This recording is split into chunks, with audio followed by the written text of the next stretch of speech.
Okay, Eucharist. Tapos, doon naman sa mas mababang poste, ang nandun sa tuktok nun, Our Lady Help of Christians. Nakaangkla din yung barko, hindi matinag-tinag. At makikita mo sa barko, sa unahan ng barko, nandun yung kapitan. Ang damit niya, sutana, kaya lang puti.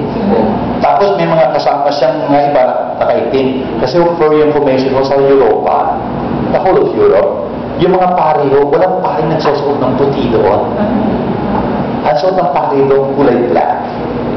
Okay?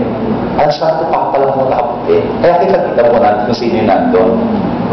Yun ho yung tatlong pag-ibig sa mga apostol.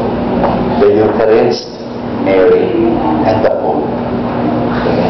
Ang daming mangyayari sa puntong yun. Anyway, yun ho yung mapahalaga nitong apostol sa kanyang sistema ng paghuhubog ng mga kabataan.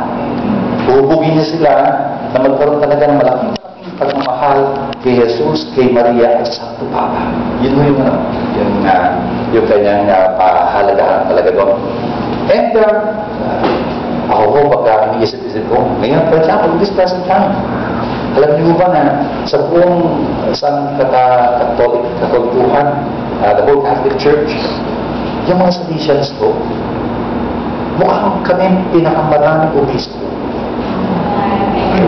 Ang papa ko nag-aasay ng obispo. Ewan ko ba, it's a tradition. I mean, they have always,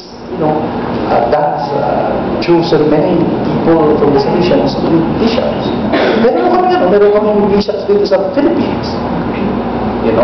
Yung ating kababago-bagong appoint na auxiliary bishop sa Manila is Father Bishop Abilio. Sa Bishop Uni. Tapos Pat Buzon, sa Kabangkalan Negros.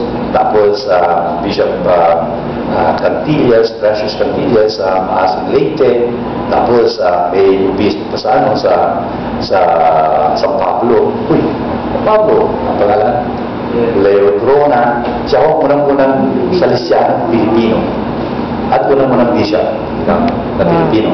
Anyway, tapos meron kami dalawang naging nandito sila, provincial sila pareho dito sa Pilipinas Father Francesco Panfilo. Matanda po yun. He is a bishop Papua New Guinea. Tapos ka-appoint lang last year ng bishop sa Solomon Islands. Father Capel, Luciano Capel. Ito na ako yung pinagin ko sa inyo. Dito sa Pilipinas yun. Pero all over the world, marami ho yan. And then I think all the Jesuits are the only ones who beat us in the number of cardinals. Lamang nila sa akin. Tapos, yung mga Don Bosco priests and brothers, may mga Don Bosco priests at mga brothers. Mostly, yung dapat ng mga technical schools namin are brothers. Kasi mga pare dapat iba yung ginagawa nila. Dapat gawin ng pare.